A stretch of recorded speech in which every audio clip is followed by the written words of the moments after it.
Hello, we're here in San Diego at the ACP Annual Conference, and I'm joined now by one of the speakers, Kathleen Rehl. And tell us a little bit about what you spoke about to the group. My topic is working well with widows, and it was a session for advisors who are currently working with widows and for those advisors who are thinking they would like to add widows to their practice, because of course this is a growing demographic and there are many, many thousands of widows who need and want good advisors. So you've been doing this for a while. Tell me your backstory. How did you get this idea? And just, weren't you a practicing advisor for a while? Yes, I've had several. I started out in my professional life, I was a public school teacher, and then I became a college professor after I got that PhD. And then I entered the nonprofit sector after I got tenure, and my colleagues thought I was nuts for leaving that. I did nonprofit work, development work, and that's for a dozen years. That's where I cut my teeth. I decided I wanted to get that CFP because I was interfacing with attorneys, with the lawyers, insurance agents, financial planners of these rich docs who were making grants to our foundation. So I did that work, and then I decided, you know what, I want to be a financial planner myself. I want to have my own business. So I started Rehl Financial Advisors. My last name is Rehl. Wasn't that a good name? I was not bogus, I was Rehl Financial Advisors. And I did that for 17 years, but the way that I really was able to begin was with ACP. Back then it was a different name. It was Cambridge Advisors.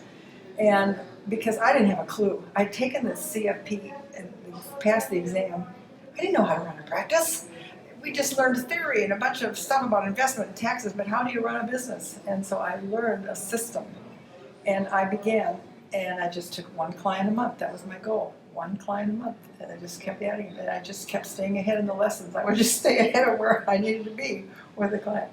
But that practice worked out very, very well. I did that for 17 years. Along the way, my late husband died. And so I experienced widowhood myself. And when I walked that walk and experienced that heavy, crushing grief, and I knew, oh my gosh, if it's impacting me.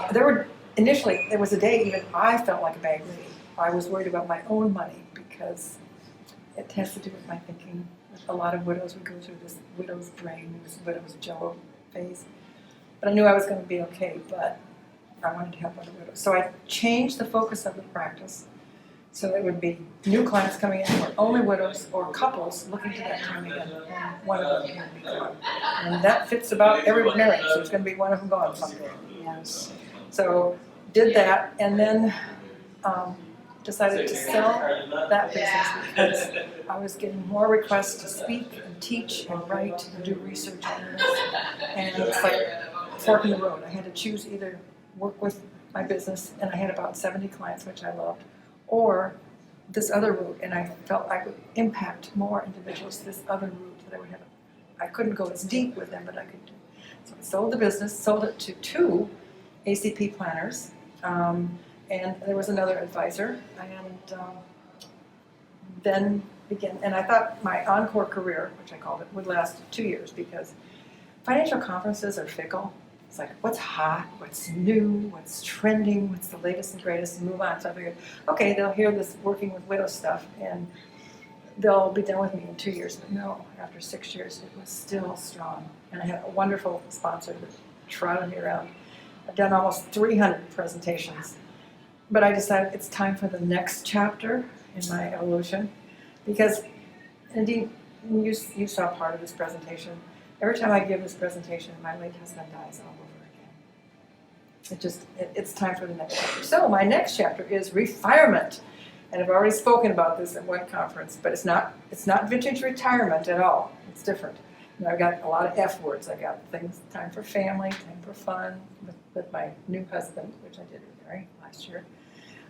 Doing focused purpose activities and doing family, doing friend kinds of things, and then fitness, body, mind, spirit, money kinds of things. So they're all good F words.